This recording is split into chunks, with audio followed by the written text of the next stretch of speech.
وەختتان وەخێر خەڵکە کوردەوار و میدوارم لە هەر کوێ هەن ساق و سەلامەت بن. یاران ئاخێزە کوردەوارە سربەخۆ وەختی بوو کە ئێمە کۆبەندیەک لە ئەو شکستە گەورەیەی کە بە نظامە سوڵتەی جیهانی هێنرا و سیاسەتەکانی هێنرا و بەدیعترین مۆدلی بە ناوە ئینقلاب کەشە سایبری، یعنی ئینقلاب وێنە کریاگ، انقلاب شبیه سازی کریاگە لە کەشە سایبریە کە قرار بوو بێ بە مودەلێک لە دنیای ئەمڕۆ تاقی بکرێتەوە شکستمان پێهێنان. و ئەمما چۆنیەتیە ئاخێزە کوردان و چۆنیەتی هەڵسوکەوت ئەدەینە سەر سنجشێک و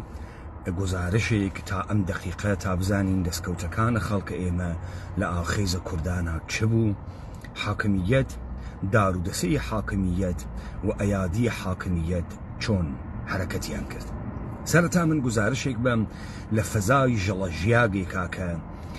زەهنیەت و لە فەزای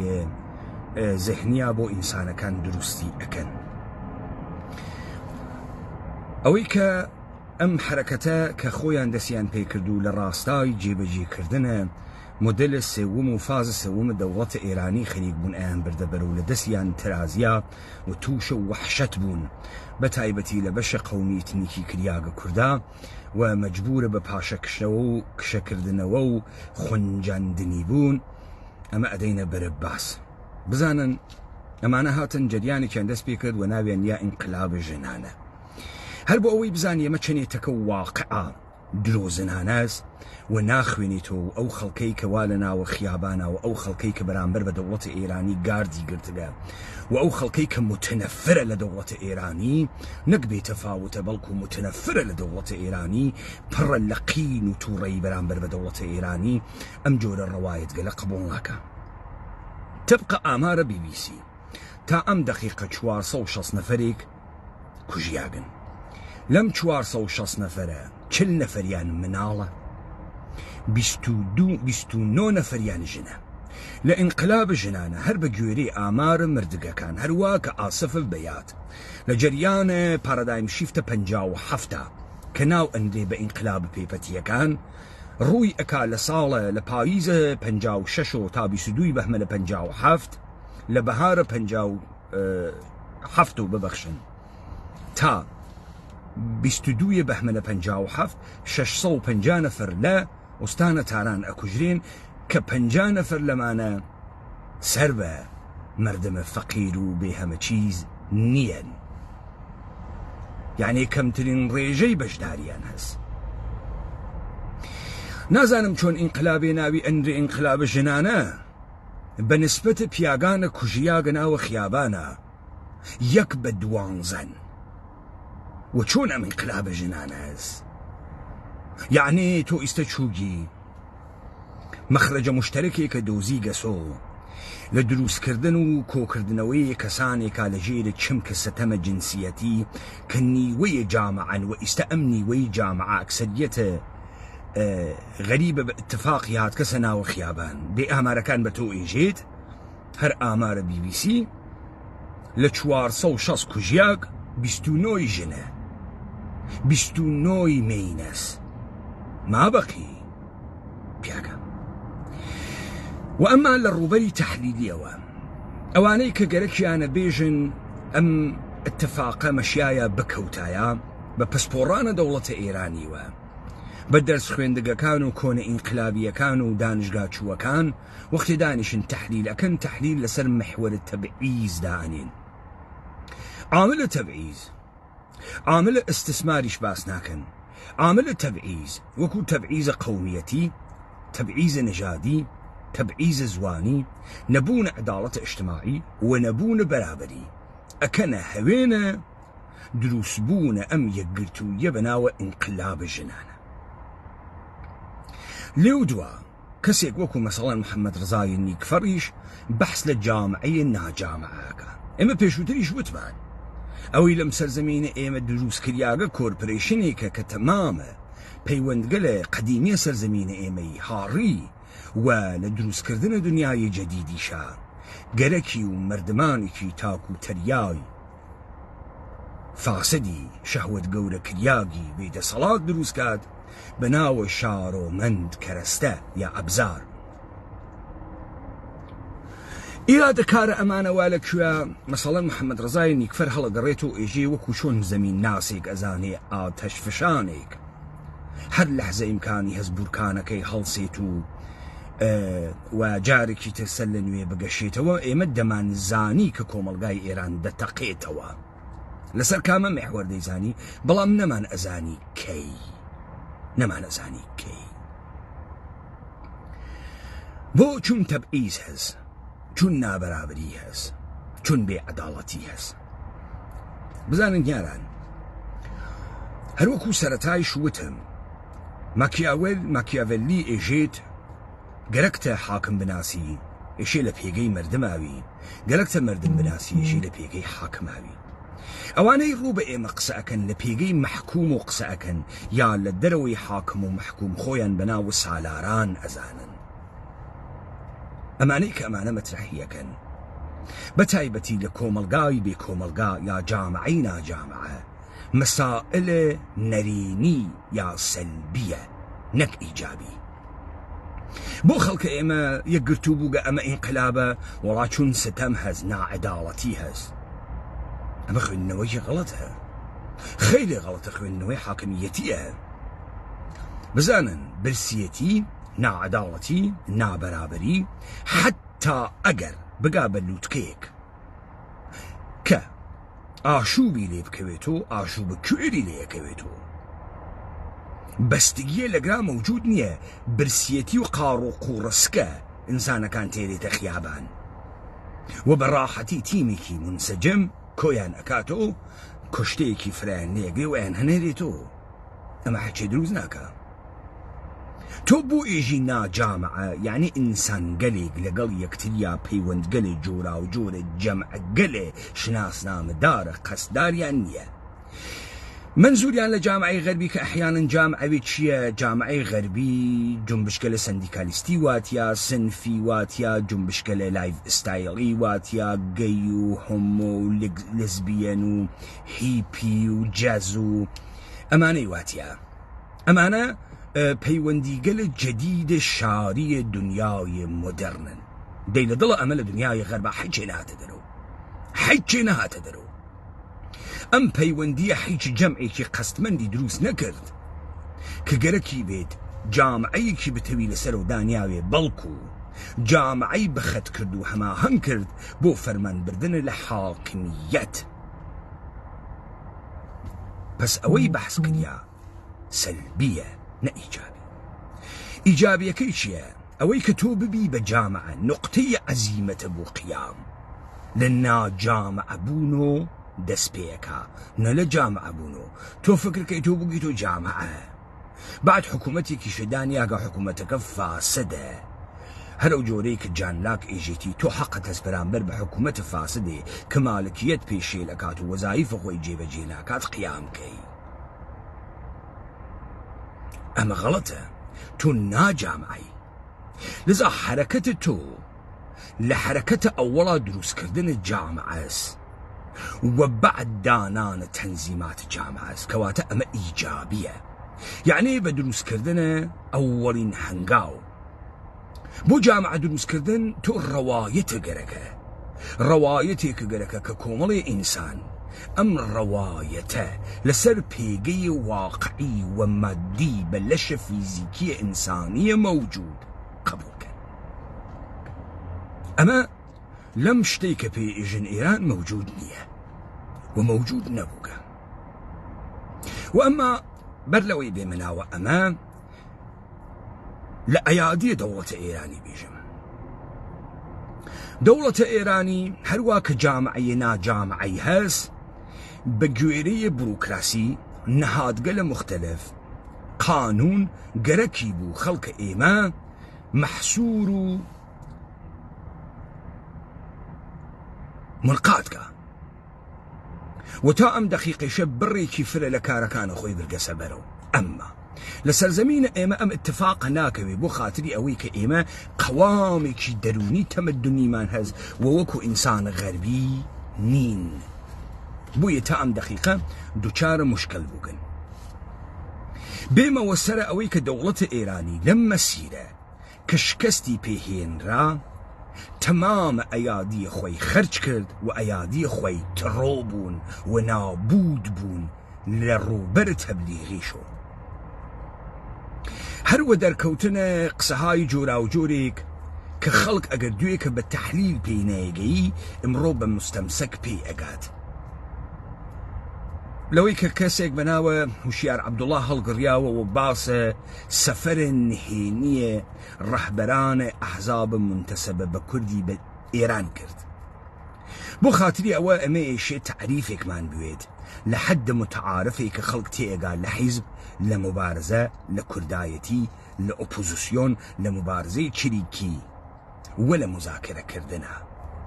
تۆ لە مزاکرەکردنە شەرایەتت هەست. دەوڵەتە ئێرانی ئیدعاکە بەسەر ئاسمانگ ئەفغانستان و عەبدولمالک ڕیگی ئەفرێنێت، بەڵام ڕەهبەرە ئەحزاب منتەسەبە بە کورد ئەوات و سنە و کرماشان و ساق و سەلیمی ئەیهەنێرێتۆ. ئەمە نەک شتێکە کە تۆ ئیشێ کتمانی نەکەی و ناتوانی کتمانی بکەی، بەڵکو بە تۆ نیشانەدا ئەمانەی کە بە خۆیان ئێژن حیزبە منتەسەبە بە کورد و بە تایبەتی بە مەشیە چریکی کە هەسیان ئەسڵەن بەرامبەر بە جامعە و مردمی بەناوە مردمە کورد هیچ بەرپرسیارەتێکیان نییە. لە کاتێکە زەرورەتە دروستکردنە گروهە شەڕ گریلایی و شەڕ چریکی لەوێوە تێکە تۆ لە بەرامبەر ئەرتەشە دەوڵەتە های بە شوێنە دروستکردنە ئەرتەشە خەڵکە. لەگران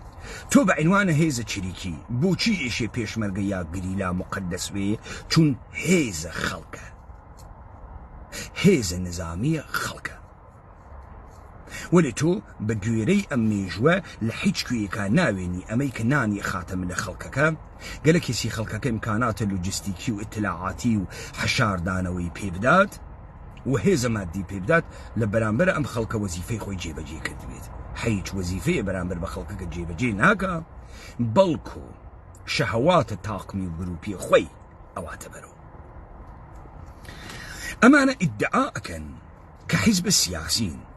دەرنەتیجە حیزب سیاسی ها بە شوێنە عوزگیریکردن و بربەرەکانیکردن لە ناوە انتخاباتە و کارگەلێکی لەم جۆرە و دانە تەرح و پلان و حملەکردنە بە بەرنامەگەلە مختلفە ئیدارەیە جامعەیە ئەحزابە حاکم.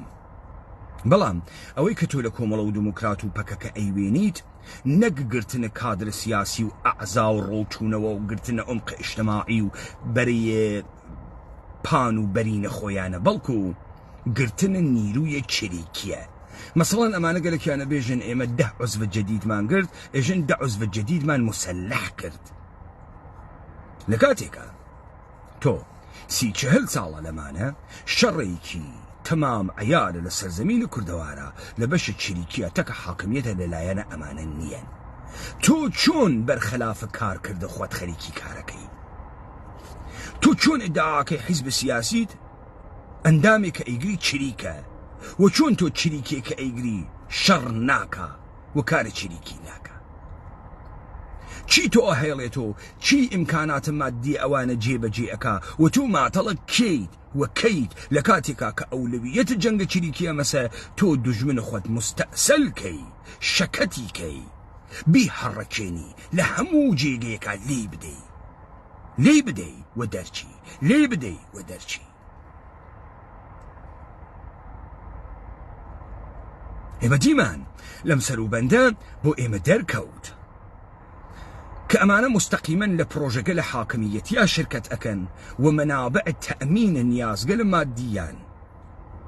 سەرچاوەی حکوومەتی هەست نەمەردمی، بۆیە بەرامبەر بە مەردم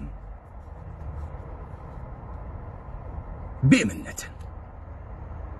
هەر ئەم تەوەقع بوو لە هێزە مەردمی و نیروی مەردمی کە خەڵک لە سەروبەندێکا کە مؤسساتی گرتبوو و ئەمانە ئەیانوتگرتنە مؤسسات زشتە و قێزەونە و نامەدەنیانەست، ئەمانە ئەو هێزەی کە بە عینوانە ئەندامانە خۆیان ئەیگرن کە هێزە چریکیە حەشاریاندا بووە و حوزوریان نەبوو. لكاتيكا تو تماميته ضروريته شر شريكيت أمسا حاوكات لقل طاقة كردنتو خلقش بيت خيابان تا تبديل بيه بشورش كومال وتبديل بيه بانقلاب تودي لجيكا من آماجن بيكر ووتم يارانا أخيز كردوار سربخولنا وتمامية أم تظاهراتنا بوغن وسعيا كرق تظاهرات كان بون برو مسير واقعي انقلاب واقعي بلام إما خو أمان تواني شعار كان بقورين بناو بجي آخيز وبجي فلانة كاس بلام بونا مان كرد دقيقا وخاطري وي دولة إيراني ميزان زور إما بزانيت أما يكتو لناو جمعي كي 100,000 نفرية 5,000 نفرية 4,000 نفرية 3 نفر بهنيري هاواركا بجي بكاكا وعبد الله وجالان بجي فلانة كاس أما عمليات تشريكي آغيان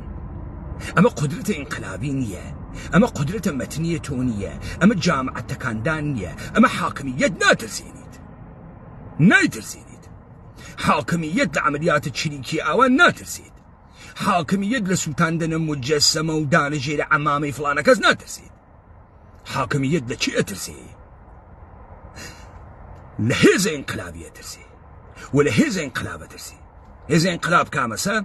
أو بواقع لكوميان لخلق إيما كردبو أنو بين خيابانو ريبيوان أشتي خوازانة بكن ولي خلق إيما ريبيوان أشتي خوازانة نيكرد فرمانداري أقرد كوميتي إمدادي أقرد بانكي أقرد تمام يماني قرد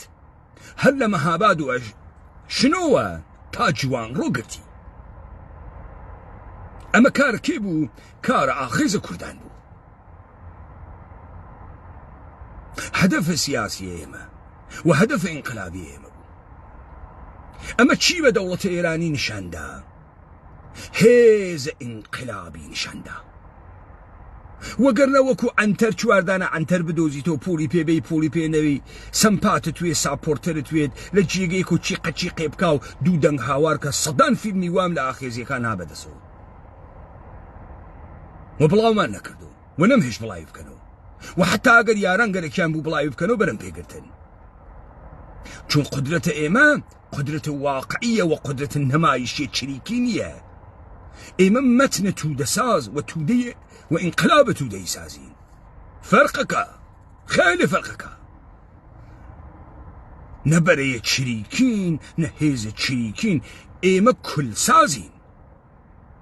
وما بيما وسر نكتيك وتم أمانة صحت أني نسرنا جامع أبونا إيما بلام لمسألة نريني ودسيبو أوان تو وقت جامع نيي حيج بيوندية كنية حيج سينا فري يكتري ناقريد حيج سينا فري حيج هاودليكي تكي يكتريان نية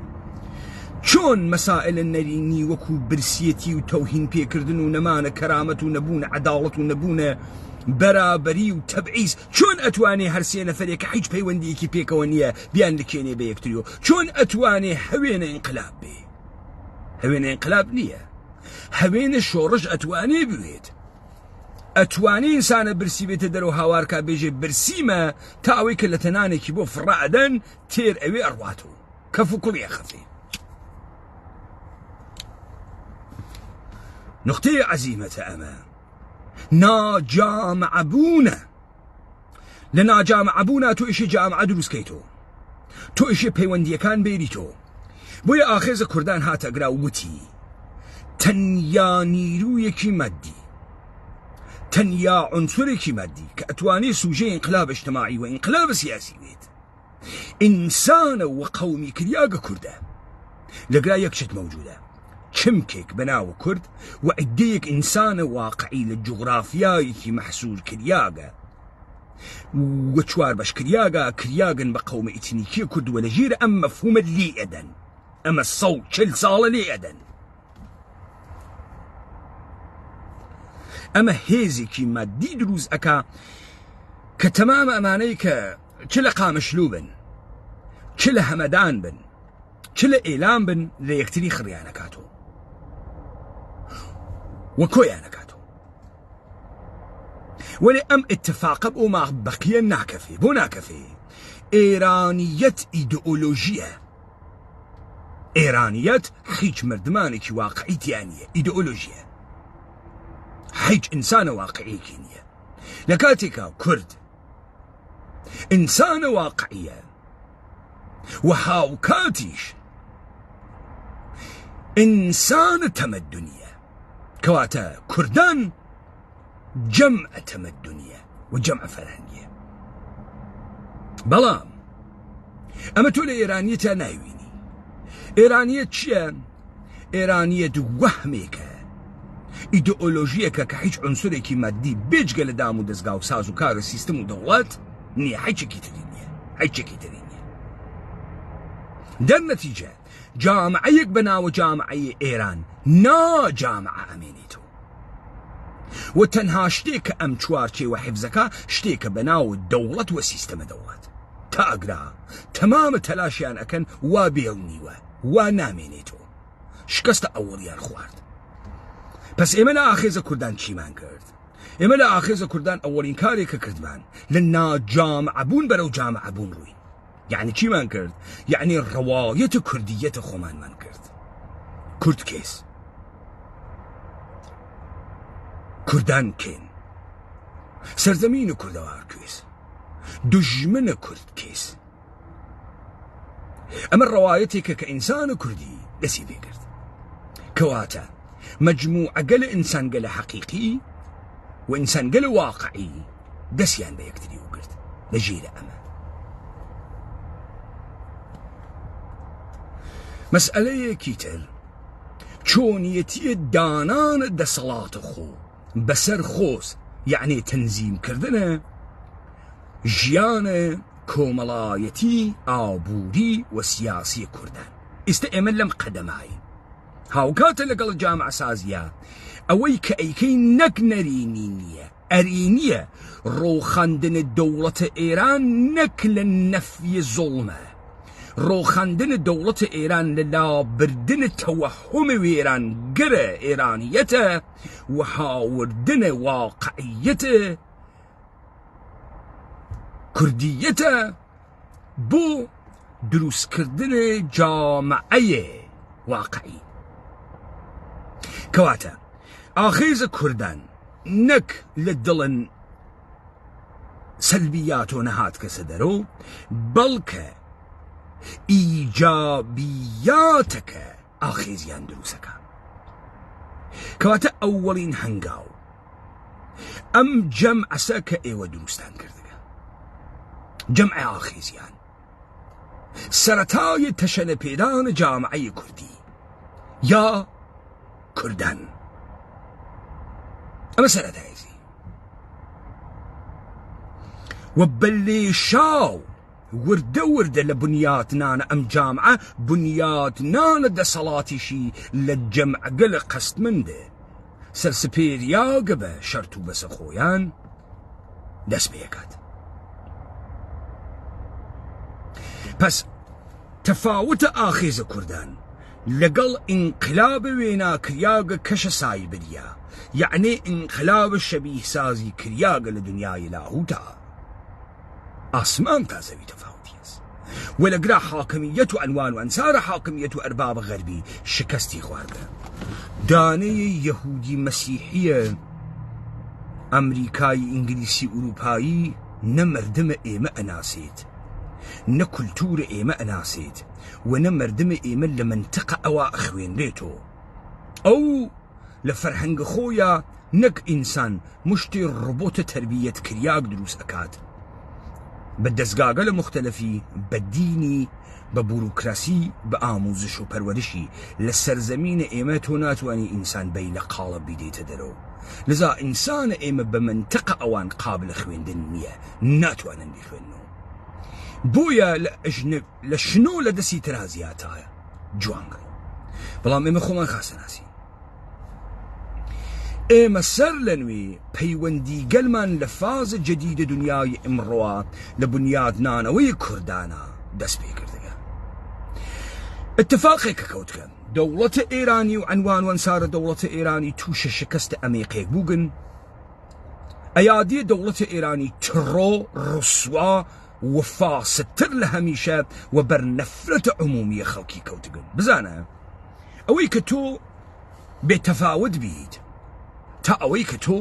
بەرامبەر بە مردمێک بەرامبەر بە جەریانگەلێک تەنەفرت هەبێ زۆری فەرقە لەگرا تەنەفر ئیجادە قەست دەکات و ئەیادی دەوڵەتە ئێرانی خەڵکە ئێمە لیان متنەفر بووگەن لە خود دەوڵەتە ئێرانیش متنەفر بووگەن بەڵام هاوکاتە لەگەڵ ئەوە هەممەتنە جامعە ساز و هەممەتنە دەسەڵات سازە خۆیانیان وا بەدەسۆ تا ئەم دەقیقە سەرکەوتن لە هەرچی جەبهەکانە ئەم شەڕە لە دەستە ئێمە بوو و بەرەو هەنگاوەکانە پێشووتریش ئەڕۆین فەزای جامعە بە تەورە کولی گۆڕیا ئینقلاب وا لە دەستورە کارە زەهنیەتە هەر ئینسانێکی جەدیدە پس اتفاقێکە کەوت دەوڵەتە ئێرانی وردە وردە بەرەو لێوارە حەزیزە خۆی ئەڕوات تا بە دەستە ئێمە لە جامعەیە دروستکریاگە قەستمەندا بە تەورە کولی نابوود بێت لایەوە خۆش